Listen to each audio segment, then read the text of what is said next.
Good morning and welcome to Pediatric Grand Rounds. The CME code is in the chat box and we'll keep repeating it every 15-20 minutes.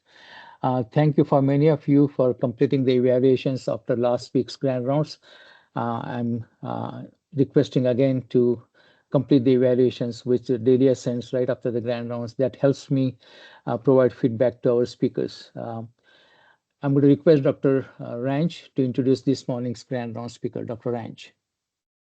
Good morning, everybody, and thank you for joining. It is my pleasure to introduce one of my colleagues in the field of pediatric nephrology, Dr. Ei Khin. She is a board-certified pediatric nephrologist and assistant professor at the Texas Tech University Health Science Center in El Paso and Paul L. Foster School of Medicine. She received her medical degree from the Institute of Medicine 1, Yangon, Myanmar, and then completed her residency training at Richmond University Medical Center in New York. She then completed her pediatric nephrology fellowship at the University of Texas Southwestern Medical Center in Dallas, where she has been innovating teaching using online modules for hypertension and acute kidney injury. And she's also a project mentor for several medical students and residents and has been recognized by her program for her outstanding contribution to scholarly activities. And finally, she is their center's lead representative of our field's Pediatric Nephrology Research Consortium and is active in several multi-center clinical research projects. So everybody, please say hello to Dr. Khin. Thank you. Good morning. Thanks for having me here. And I'm so grateful and honored to present as a pediatric Grand Round speaker at the UT San Antonio. So good morning, everyone. Today, my topic is cystic kidney disease. Next slide, please. This is my disclosures. Next slide, please. The objectives of my talk today are to understand the heterogeneity of pediatric cystic kidney diseases, identifying the clinical characteristics of cystic kidney disease, improve awareness of inherited cystic kidney diseases that result in end-stage renal disease, and implement management strategies to each cystic kidney diseases. Next slide, please. Today I'm going to cover multicystic dysplastic kidney, polycystic kidney diseases, nephronophthisis, autosomal dominant tubulointerstitial kidney diseases, and how to approach a simple kidney cyst. So let's start with the multicystic dysplastic kidney. Epidemiology, 1 per approximately 4,000 live births, mostly unilateral with left, more common than the right, more frequently in the boys. The characteristics is numerous non-communicating cysts separated by dysplastic tissue and lack of identifying renal parenchyma. So this kidney will be non-functioning kidney and will involute later. So most commonly diagnosed antenatally, or some children, they have an incidental finding of the multicystic dysplastic kidney. These are some pictures like ultrasound findings, and then that's a gross appearance of the multicystic dysplastic kidney. Next slide. So multicystic dysplastic kidney, if you have an antenatal diagnosis of multicystic dysplastic kidney, should confirm with the postnatal renal ultrasound. This multicystic dysplastic kidney can be associated with contralateral renal abnormality, contralateral side kidney abnormalities such as vesicular reflex and uteropelvic junction obstruction. However, multiple studies have reported they are associated with only low rate and low grade of vesicular reflex in infants and the normal contralateral kidney on the ultrasound. So recent studies suggest a more conservative approach is indicated in this patient population. And affected kidneys will likely involute 60% within the first 5 years. And contralateral kidney hypertrophy is we call the compensatory hypertrophy. It typically starts by 3 years of life. That means that kidneys look bigger compared to their peers. That is the good sign. So usually they don't need a dialysis or kidney transplant as long as this one kidney is working well. So what we can do, so what we do is we counsel on the sign and symptoms of urinary tract infection. And if normal renal ultrasound and no history of recurrent urinary tract infections, VCUG or renal scan screening is not required. If abnormalities on the contralateral kidney, such as hydronephrosis, renal hypoplasia, lack of corticomedullary differentiation, that means as suspected of the dysplasia, dilated ureter, we should be investigated with VCUG and diuretic renography. Screening of the kidney function tests and blood pressures will be required on a yearly basis. And we counsel for the risk of proteinuria in the later adult life due to the hyperfiltration injury because of single kidney. Recent literature show that lifestyle intervention and avoid obesity will help for the prevention of the declining kidney function. So next topic is ciliopathies related cystic kidney diseases. So autosomal recessive polycystic kidney diseases, ARPKD, autosomal dominant polycystic kidney diseases, ADPKD, and nephronophthisis and related cystic kidney diseases. So we call ciliopathies because due to the shared localization of the gene products on and around the primary cilia of the cells. So I will start with the two polycystic kidney diseases, ARPKD and ADPKD. They have their distinct clinical features and genetics. Next slide, please. Autosomal recessive polycystic kidney diseases, we call the ARPKD. So this is a inherited autosomal recessive inherited disorder. Most cases are caused by the mutation in the PKHD1 gene and on the chromosome 6 that encodes a protein named is fibrocystin and polydectin. It affects only two organs, kidney and liver. And there is no history of cystic kidney disease in parents. And this is an infantile and pediatric onset of chronic kidney disease or the end-stage renal disease. In terms of epidemiology, 1 in every 20,000 live births. Since this disease affect the liver and kidney, so let's see what happened in the liver and what happened in the kidney. It is a name is called hepatorenal fibrocystic abnormality. So let's start with kidney. So kidneys increase in size with microcysts and radiation from the medulla to cortex. You will see the small cystic dilatation, bilateral cystic dilations of the collecting ducts with the flattening of the epithelium. And over time, larger renal cysts and interstitial fibrosis develop. Okay, hepatobiliary tract. It is a congenital hepatic fibrosis and Caroli's disease. So what Caroli's disease is a pathological, manifestation of dilated bile ducts and ductal plate malformation. This is also called the biliary dysgenesis. Next slide, please. So ARPKD, hepatorenal histopathology. So next click, please. So I will show the pictures. So picture A, that is the enlarged kidney, enlarged reniform kidneys. So B and C, that is showing the ubiquitous. Previous slide, please. So B and C is a ubiquitous tubular microcyst. And then the lower part, D and E, are the liver pathology. Is showing the dilated bile ducts in the histology slides, Caroli syndrome and ductal plate malformation. Thank you. Next slide, please. So pathophysiology. So let me explain you about cilia first. So cilia is located at the apical non-blood side of the epithelial and endothelial cells. So what is the function of the cilia? So proper function of the primary cilia is essential for the kidney organogenesis and maintenance of the epithelial cell differentiation and proliferation. In addition, they have a specific signaling transduction proteins localized to the primary cilia. Next click, please.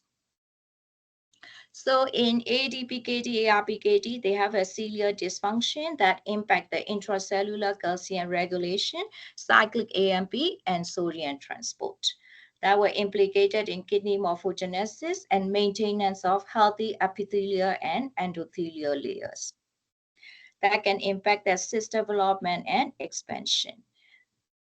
In addition, this ciliary dysfunction can impact them, cannot maintain the planar cell polarity. So planar cell polarity that can affect the cell cycle dysfunction. So planar cell polarity is able to form the monolayers, migrate and orient themselves during the cell division and proliferation. That also affected. So what are the ARPKD manifestation? So manifestation and age of onset can be pretty variable. However, in general, the earlier the manifestation, the worse prognosis. For example, like perinatal period and presentation started, and that can be a worse prognosis. So perinatal period usually detected on the routine ultrasound after 24 weeks gestation. However, normal ultrasound cannot exclude the diagnosis. So kidneys look enlarged echogenic kidneys, small cysts in the bilateral kidneys. Consequences are oligohydramnions and then pulmonary hypoplasia, portal sequence that can lead to cause of death. In the neonatal period, varies depend on the severity kidney involvement. So what I mean is some children, some neonates can reach to the end-stage renal disease in neonatal period. Severe cases, portal, presented like a portal sequence. They have a very severe pulmonary hypoplasia, respiratory distress, due to the pulmonary insufficiency. And then another thing is the kidneys are pretty big. So that can compress the diaphragm and compress the lungs. So pulmonary, impairment can happen. And other organs in the belly, like a stomach, compressing the stomach. So this neonates can have feeding difficulties. Very common clinical symptoms are hypertension, hyponatremia. So that needs to and follow serum creatinine BUN should be measured. Some kids can be reached to their very severe renal failure. So when neonates surviving out of the neonatal period, so infancy and childhood, again, hypertension is very common, presenting symptoms before kidney function decline, and hyponatremia due to the inability to maximally dilute urine. And renal calcification can be seen due to the decreased urinary acidification due to the renal failure. Mild proteinuria can be seen, recurrent UTIs, because the urine stasis happen in the cyst that can cause a predisposed to UTI, and later on, eventually progressive decline in GFR require the dialysis kidney transplant. So I'm going to talk in management too. So other manifestations are liver manifestation. Some children may have a predominant liver phenotype. They have a very mild kidney problems that can also happen too. And enlarged liver on physical exam, normal liver function test, and due to these liver manifestations of portal hypertension, hepatosplenomegaly, hypersplenism, very severe bleeding, and cholangitis can be seen too. Other manifestations are feeding difficulties and growth impairment. So let's look at the picture of signs and symptoms of ARPKD. ARPKD only affect the liver and kidney. However, you will see the consequences like a high blood pressure and pulmonary hypoplasia, feeding difficulties, liver fibrosis and related problem, and urinary tract infection, and chronic kidney disease signs and symptoms. Yeah. So how to diagnose? So start with the imaging, renal ultrasound. They will be seeing the like kidney disease evidence with or without liver involvement. Ultrasound is the standard modality. And genetic testing, you can confirm the diagnosis. That will be the gold standard for definitive diagnosis. And also you can see the any other identifying the variants. So let's move on the management. So neonatal period, especially the perinatal cases with the respiratory distress, have a very poor prognosis. So you have an antenatal consult for ARPKD child, so that should recommend delivery at the hospital with adequate cardiopulmonary resuscitation and dialysis options available. So and confirm with the abdominal ultrasound for the after natal, postnatal, and assess the blood pressure, kidney function studies, and serum electrolytes. Monitor for adequate hydration status, and then look at continue monitor kidney function, may require renal replacement therapy. And infancy and childhood in a patient surviving because hypertension is very common. You should be monitoring blood pressure, treat that with ACE inhibitor ARB as a first line agent for hypertension. Needs to continue monitor the kidney function studies, and liver surveillance is should be done with a abdominal ultrasound, any portal hypertension sign and symptoms, and monitor growth and nutrition. If they have CKD, chronic kidney disease symptoms, you can treat accordingly. And counsel for the UTI precautions. When they require dialysis and kidney transplant, we should initiate that. So let's talk about hypertension. So prevalence from the various cohorts show that hypertension, prevalence has been 33 to 75%. And it is challenging to manage, and they require multiple antihypertensive medications. Mechanism is unknown. However, limited animal studies and human studies suggest that would be dysregulation in sodium absorption in the structurally abnormal collecting ducts. So genetic testing.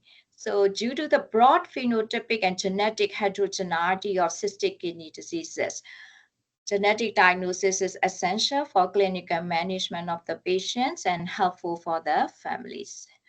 And they recommend next generation sequencing that allows analysis of large group of genes with relatively low cost due to the increasing number of genes.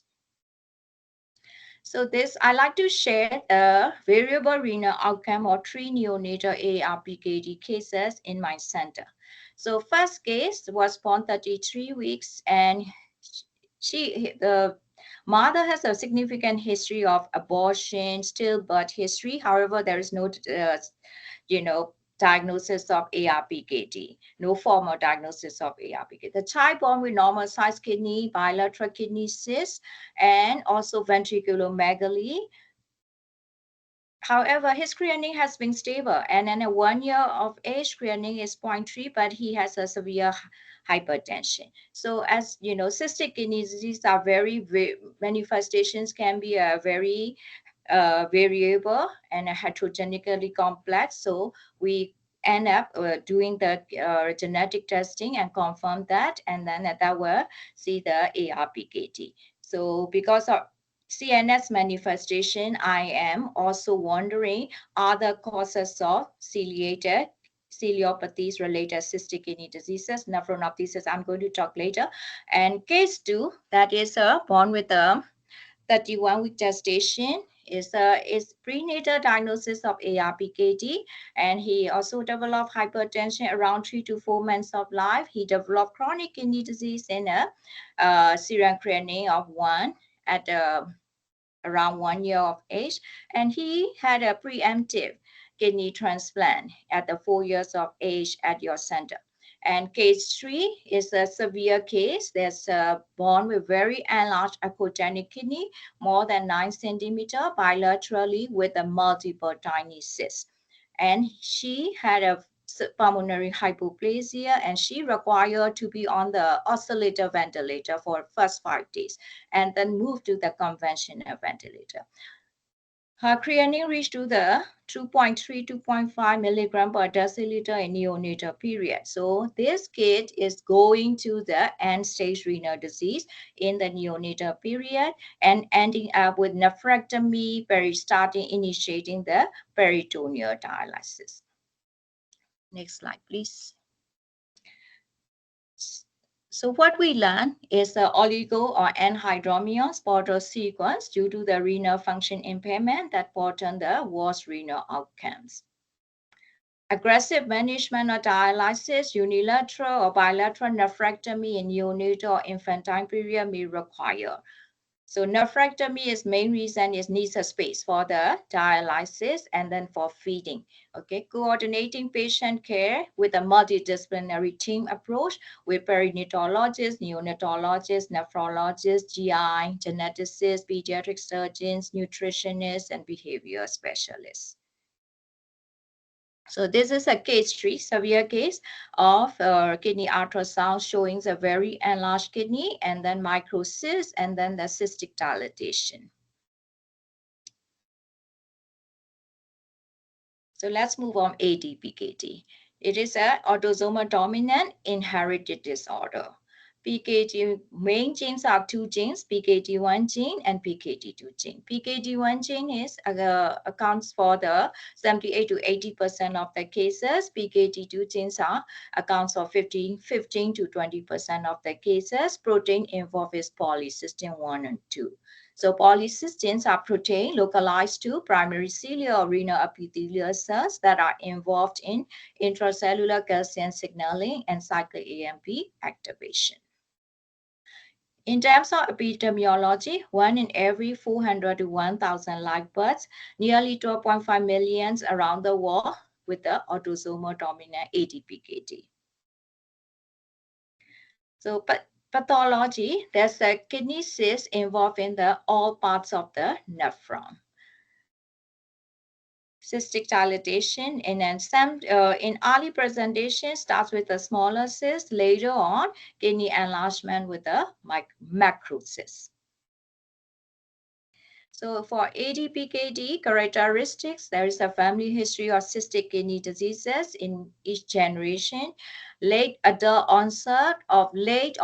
onset of end-stage renal disease, and 10 to 20% of patients have no family history of ADPKD and can have a de novo mutation.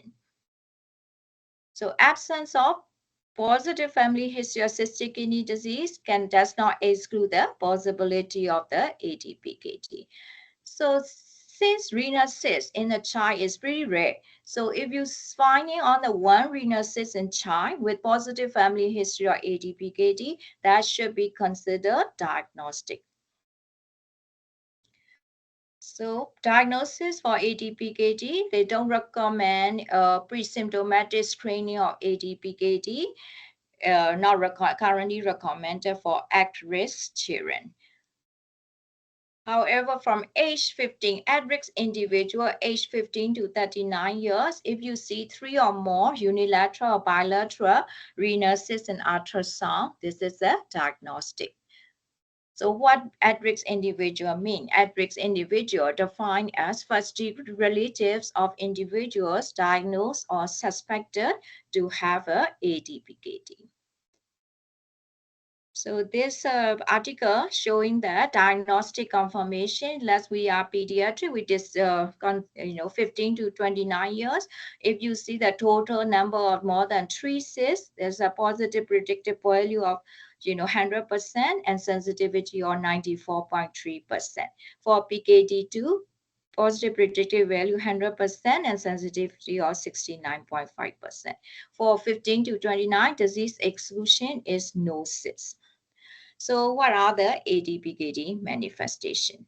Children with ADPKD are most likely identified from screening due to the family history or incidental findings of the renal cyst. So most individuals are asymptomatic until the 4th decade of life, and However, 2 to 5% were present with early onset and rapidly progressive kidney disease. That can happen too. So some cases present similarly to ARPKD in neonates. If the cyst ADPKD developed before 18 months, it is called, we call very early onset ADPKD. So what are the common manifestations? Common manifestations are the kidney cysts and hematuria, hypertension, back pain, and flank pain. And nephrolithiasis can happen. However, this is a very least common manifestation. So other extrarenal manifestations, let's see. So this is affect the other multiple organs. So polycystic kidney disease in liver, and then there is a other organ cysts like a liver, pancreas, spleen, seminal vesicle cysts in that organs. And intestinal tract is diverticular hernia and mitral valve prolapse in the heart, and then an aneurysm, intracranial aneurysm, coronary aortic aneurysm in vasculature. So how, that's from international consensus guidelines saying that sonographic detection of one or more cysts at an at-risk child is highly suggestive of ADPKD, but a negative scan cannot rule out at ADPKD in childhood. So genetic testing is recommended for, I will remember as a very atypical presentation. So like infants with very early onset symptomatic disease, and for children with negative family history and progressive cystic kidney diseases. So children with positive family history and either confirmed or unknown testing, they don't recommend the genetic testing, just only follow up for the blood pressure and albuminuria. So let me talk about what is the reason, what are the reasons for not recommending genetic testing for the family history. So when, article mentioned that less than 18 years of children, they don't know risks and benefits. They know, but their risks and benefits are not fully understood and not fully presented. And also, genetic testing results can cause a complex psychological impact, and little evidence that confirming the diagnosis of ADPKD can change management or impact the clinical outcome. Another thing is it's expensive, and coverage will be up, issues from the insurance. So if you do genetic testing, they recommend next generation sequencing panel of ADPKD genes because of large phenotypic overlap between the different cystic kidney diseases and large genetic heterogeneity. And cystic kidney disease panel should cover adequate coverage of other ciliopathies, gene nephronophthisis, Bardet-Biedl syndrome. Next slide, please. And also important, genetic counseling, pre and post genetic counseling should be adequately given to the children and family. So let's talk about intracranial aneurysm and ADPKD. Incidence in pediatric population is ultra rare. So however, in adult population, they have an identified risk factor for development of rupture, family history, age, modifiable factors such as hypertension, smoking, alcohol consumption. So I say rupture, intracranial aneurysm rupture can be associated with significant morbidity and mortality. So next question is, we should screen or we should not screen. So screening and intervening for unruptured intracranial aneurysm is with its own risk. So this is, procedure like endovascular clipping and coiling. These have their own risks too. So positive family history in isolation is not positive family history of rupture. In isolation is not an absolute indication to screen the children for the intracranial aneurysms. So this in a pediatric nephrology journal, this article mentioned that for children, we should consider individualized approach. What means is not only positive family history, they have acute neurological symptoms. Yes, we should screen for the case by case. Okay, next. So it is very hard to get the evidence-based guidelines in current situation, because we need to understand further the prevalence of intracranial aneurysm in children, whether screening would affect the outcome or not, because this is pretty ultra rare. Next slide, please.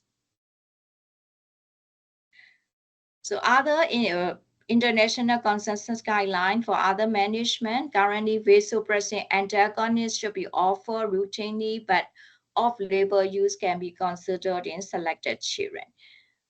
And no consensus was reached on the use of statins.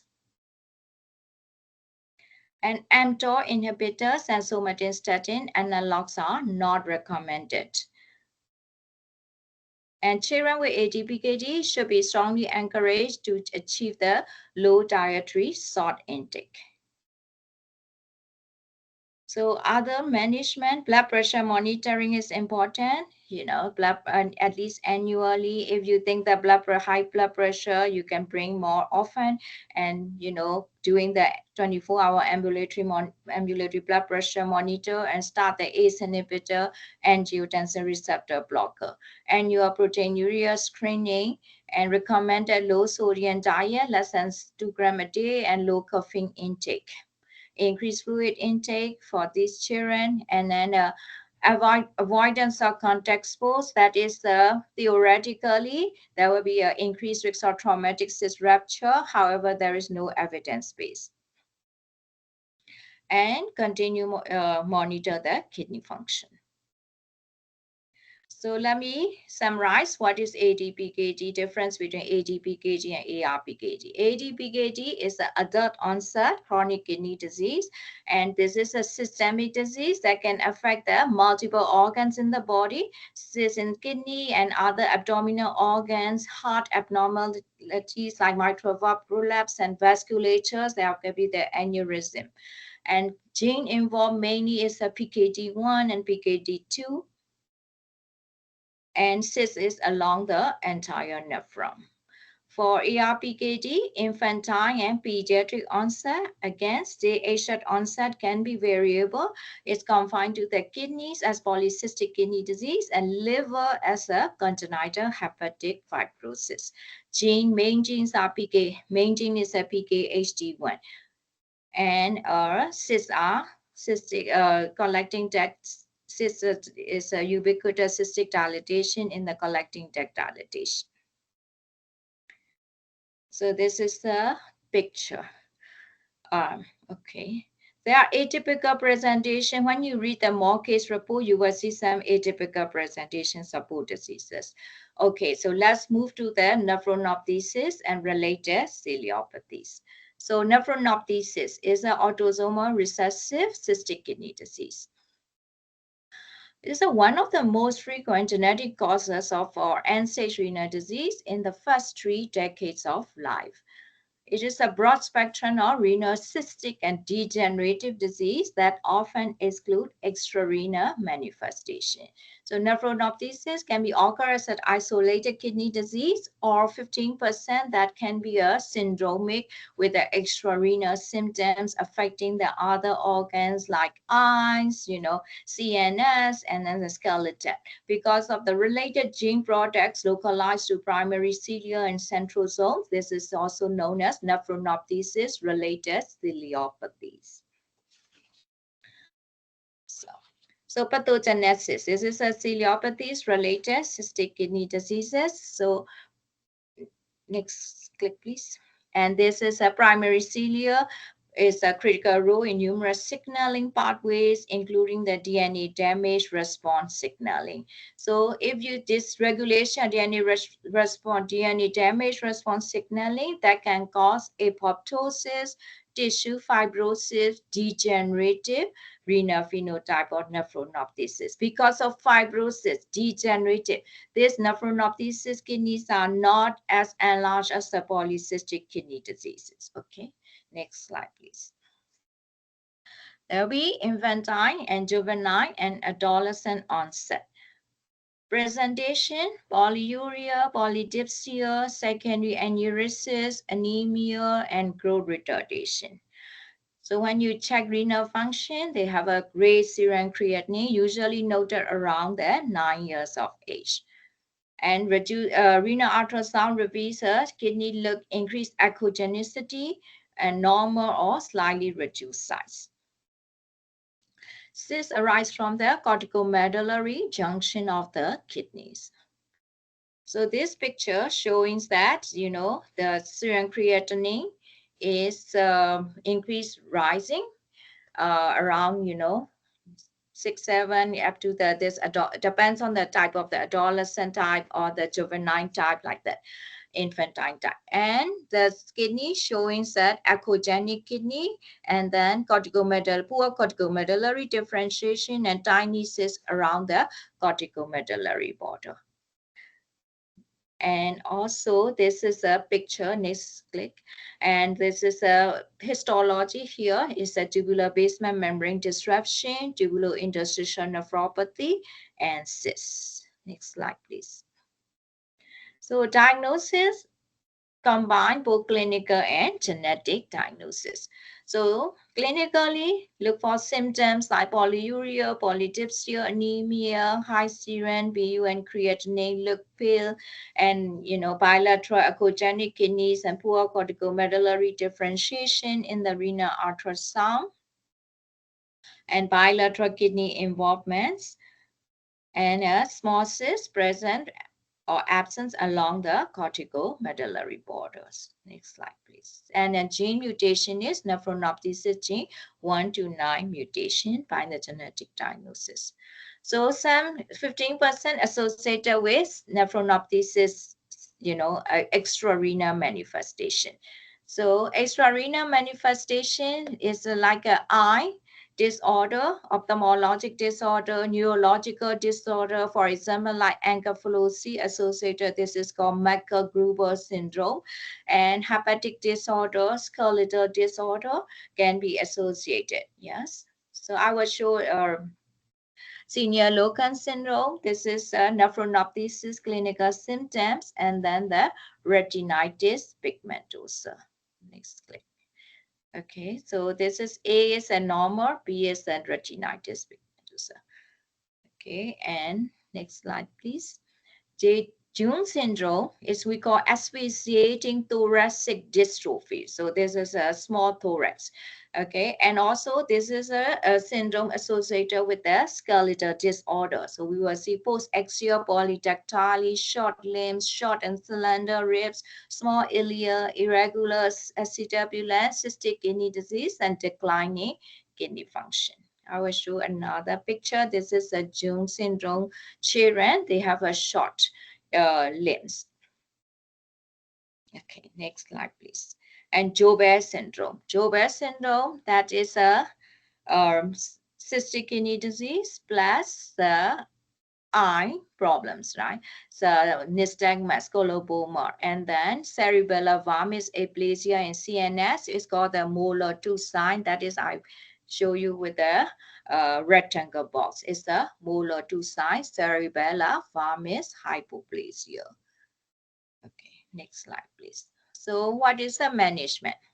There is no specific therapies for nephronophthisis.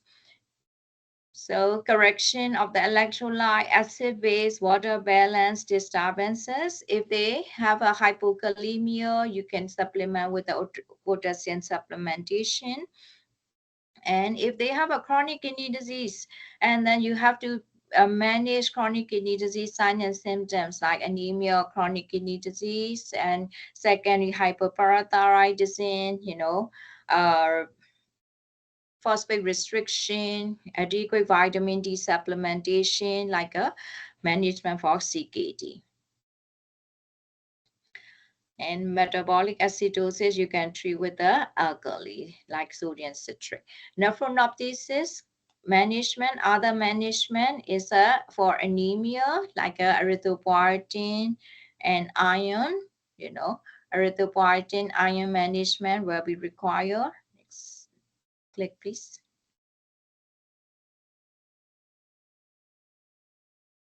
Next click, please.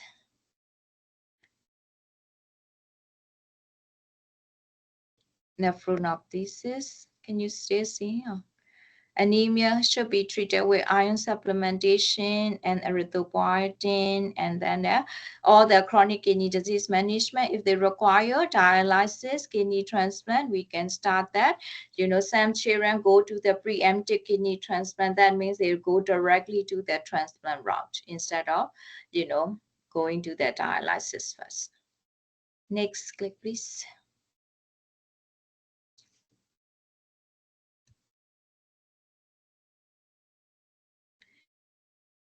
Dr. Kamat, are you still here? Audience, can you hear? Yeah, it looks like there's just a delay with the Okay. slides. Can you see the slide? I mean, autosomal dominant tubular intestinal kidney disease. Oh no. No, it's still on nephronophthisis. Let me try to go back.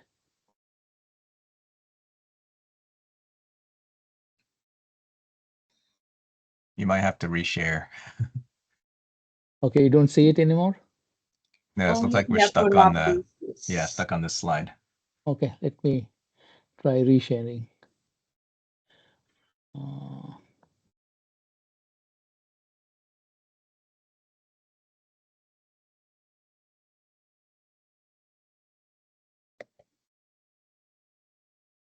Can you see the slides?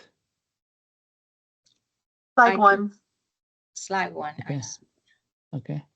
I'll go. It was slide 53, I believe. Okay. Trying to run through. Let's see. This might be easier.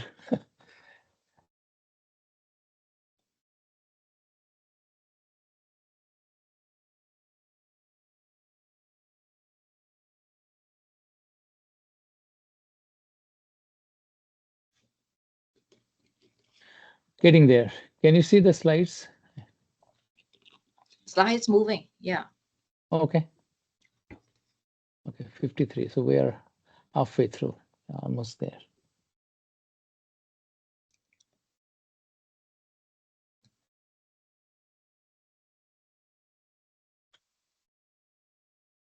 I don't know why he stopped sharing suddenly.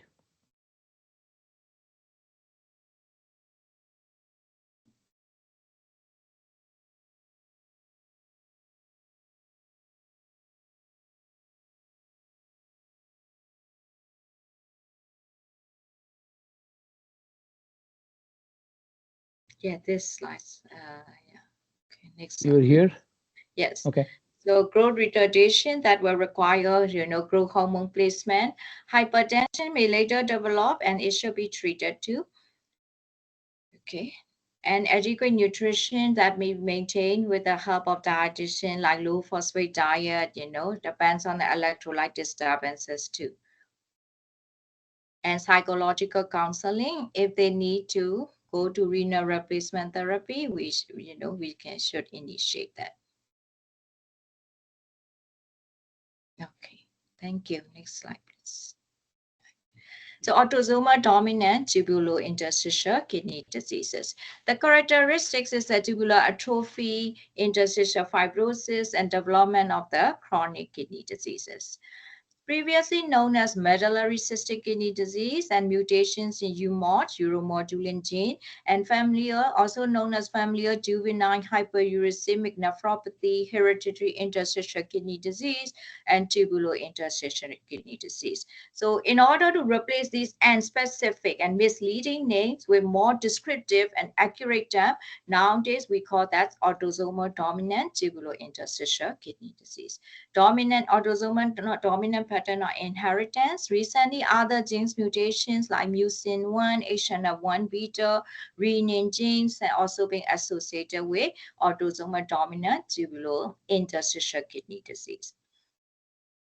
So clinical findings, this is very subtle, and they have a progressive worsening of chronic kidney disease, and remarkable urine sediments, no proteinuria or mild proteinuria. Some hyperuricemic patient, they have early stages of hyperuricemia or gout. During early stages, no severe hypertension, and aneurysms or nocturia can develop.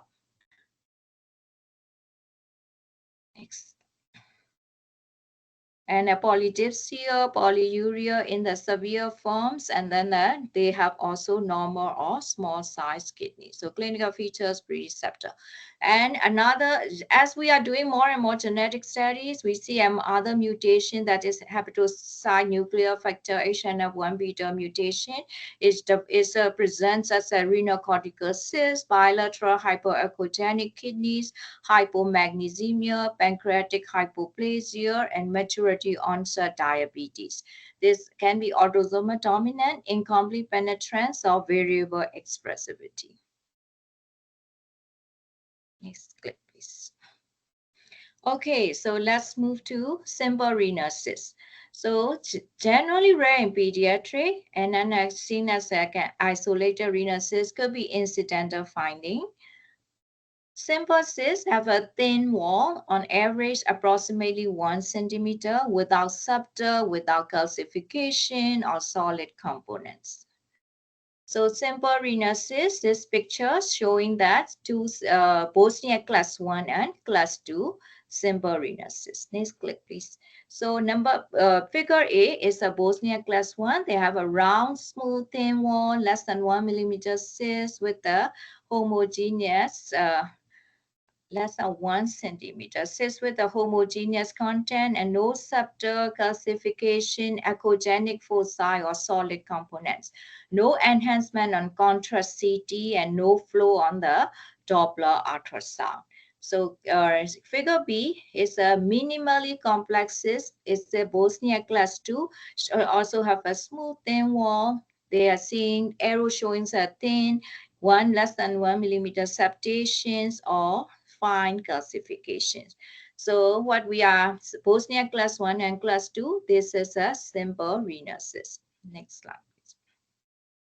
So they are pretty rare, relatively rare, 0.2 to 1%. They are often detected incidentally when imaging is done for another indication such as abdominal pain and urinary tract infection. So differential diagnosis of simple renal cyst should be the ADPKD and ciliopathy, since the cysts in the renal cysts in children are pretty rare, and chalazion diverticulum. So chalazion diverticulum is a cystic outpouching of the kidney calyx from the kidney calyx, but it's connected to the calyx via isthmus. That's why if you do the Doppler flow or other flow study, there will be a connection. Cysts should not have a connection. And tuberous sclerosis, that is another genetic disease that can be associated with renal cysts, and Kakut. Kakut means congenital anomalies of kidney and urinary tract. This is the most common cause of chronic kidney disease in children. So one of the cystic dysplasia, that should be also a differential. And for this, Bosnia class 1 and class 2, malignant transformation is not a concern. And simple renal cysts can be acquired in dialysis and kidney transplant patients. So this is showing the congenital non-hereditary cystic renal dysplasia. So this is an embryonic maldevelopment. They have an irregular and excessive connective tissue. So that presents a primitive ducts and cysts and non-functioning and non-renal tissue, such as fat and cartilage in the kidney. So this cystic dysplasia can be isolated or can be associated with genetic syndromes like trisomies or Kakut, congenital anomalies of kidney and urinary tract, including obstructive uropathies. They're usually small kidney, variable degree of renal dysfunction, and hypertension. So this figure algorithm showing how to approach a simple kidney cyst. So when you see the simple kidney cyst like Bosniak class 1 and class 2, your first question is, there is a family history or ADPKD, autosomal dominant polycystic kidney disease? If yes, that is consider the diagnostic. And age is less than 15 years, likely diagnosis or ADPKD. If no, and you see that more than three, like 15 to 29 years, more than uh, three or more than three total cysts on ultrasound, ADPKD diagnosis confirmed. So not this criteria, you can repeat the kidney ultrasound every 1 to 2 years until the ADPKD is confirmed or ruled out. Okay, there is no family history or ADPKD. Second step is no or unknown family history or ADPKD. You have to ask the following clinical feature, or you have to look for following clinical features like abnormal growth, blood pressure, urinalysis, any CKD, and multiple or bilateral cysts, enlarged or small kidneys, renal hypoplasia, echogenic kidney that can suggest a dysplastic kidney, and signs and symptoms of UTI, gross hematuria. They said that can point towards a Charcot and Charcot-related abnormalities like look for vesicular reflex, utero-pelvic tension obstruction, any congenital anomalies like trisomy. These are the look for that. If this yes, you have to consider the underlying diagnosis that, as I yes showing the previous slide, please. Okay, if there is no clinical sign and symptoms, you can still repeat the kidney ultrasound in 1 to 2 years, and then you should do the parents renal ultrasound in parents too, or any new clinical or imaging features of the family history.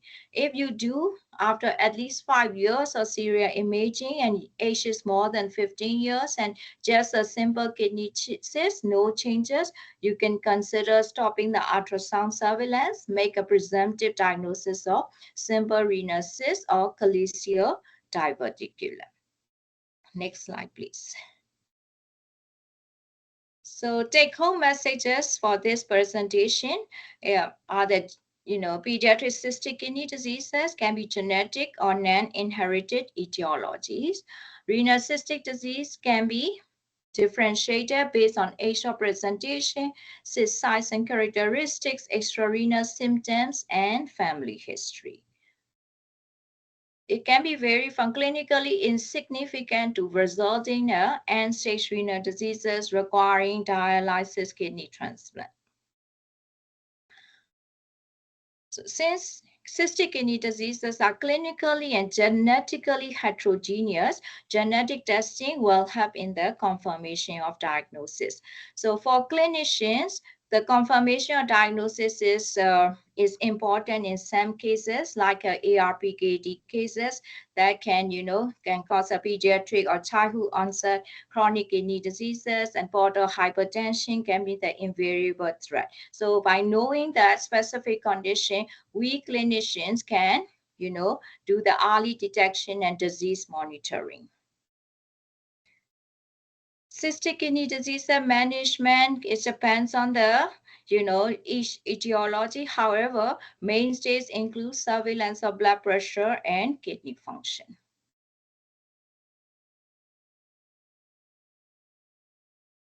Yeah, just a thank you slide. Next click, please.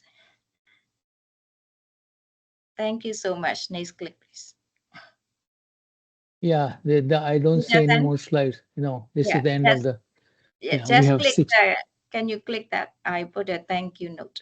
Thank you slide. If I it don't. doesn't show up, it's okay. Yeah, okay. Yeah, it's not. Thank It's you not so showing up. much. Yeah. Yeah. Okay. Thank you so much for Thank you for listening. that nice presentation of Thank you. renal cystic disease. There is a question by Dr. Sheldon Gross. Is ADPKD with chronic hypertension an indication for IA aneurysm screen? I see intracranial aneurysm screen. Hypertension is not the indication to do the intracranial aneurysm screen. even the history of rupture, family history of rupture is not also recommended. It is going to the individualized approach, and then it is pretty ultra rare. So there is no clear guideline to screen for the intracranial aneurysm. Any other questions, comments for Dr. Khin?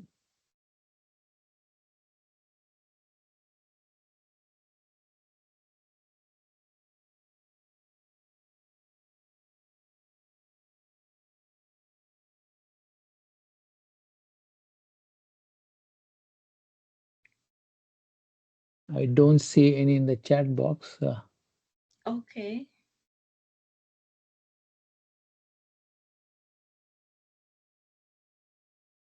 Thank you, Dr. Khin, for that wonderful presentation on renal cystic diseases in children. Thank you all for attending this morning's grand rounds. Please complete the evaluation so we can provide the feedback to the speaker. Thank you all. Have a wonderful Friday and a wonderful weekend. We'll see you next Friday. Next Friday's grand rounds is in person. So therefore, try to attend it in a 409L. Dr. Louis First, he's a chair of pediatrics at Vermont Medical School, uh, will be our visiting professor. So please try to attend the grand rounds in person. Thank you. Have a Thank you wonderful so weekend. much. Thank you so much for this great opportunity. Thank you. Thank you.